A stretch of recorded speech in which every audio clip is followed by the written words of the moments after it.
And as I end my time in the White House, I can think of no better message to send to our young people in my last official remarks as First Lady.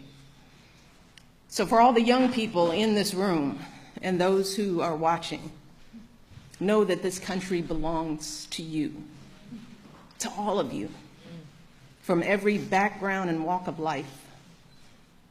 If you or your parents are immigrants, know that you are part of a proud American tradition, the infusion of new cultures, talents and ideas, generation after generation, that has made us the greatest country on earth.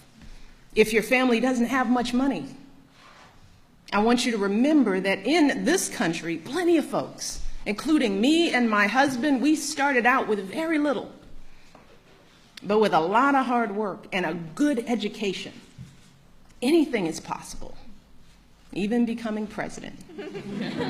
That's what the American dream is all about. If you are a person of faith, know that religious diversity is a great American tradition too. In fact, that's why people first came to this country, to worship freely. And whether you are Muslim, Christian, Jewish, Hindu, Sikh, these religions are teaching our young people about justice and compassion and honesty. So I want our young people to continue to learn and practice those values with pride.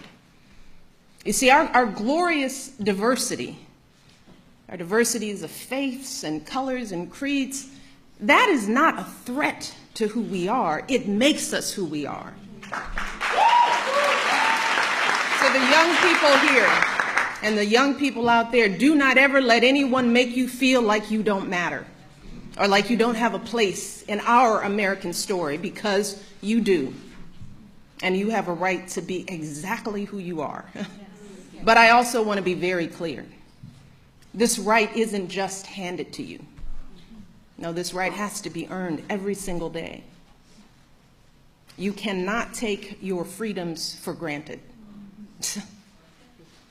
Now, just like generations who've come before you, you have to do your part to preserve and protect those freedoms. And that starts right now, when you're young. Right now, you need to be preparing yourself to add your voice to our national conversation.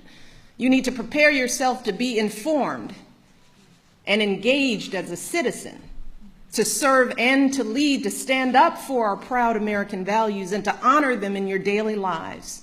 And that means getting the best education possible so you can think critically, so you can express yourself clearly, so you can get a good job and support yourself and your family, so you can be a positive force in your communities. And when you encounter obstacles, because I guarantee you, you will, and many of you already have, when you are struggling and you start thinking about giving up, I want you to remember something that my husband and I have talked about since we first started this journey nearly a decade ago. Something that has carried us through every moment in this White House and every moment of our lives. And that is the power of hope. The belief that something better is always possible if you're willing to work for it and fight for it. It is our fundamental belief in the power of hope that has allowed us to rise above the voices of doubt and division, of anger and fear that we have faced in our own lives and in the life of this country. Our hope that if we work hard enough and believe in ourselves, then we can be whatever we dream, regardless of the limitations that others may place on us. The hope that when people see us for who we truly are, maybe, just maybe, they too will be inspired to rise to their best possible selves. Shoot, it's the hope of my folks like my dad. Got up every day, do his job at the city water plant. The hope that one day his kids would go to college and have opportunities he never dreamed of. That's the kind of hope that every single one of us, politicians, parents, preachers, all of us, need to be providing for our young people, because that is what moves this country forward every single day. Our hope for the future and the hard work that hope inspires. So that's my final message to young people as First Lady. It is simple.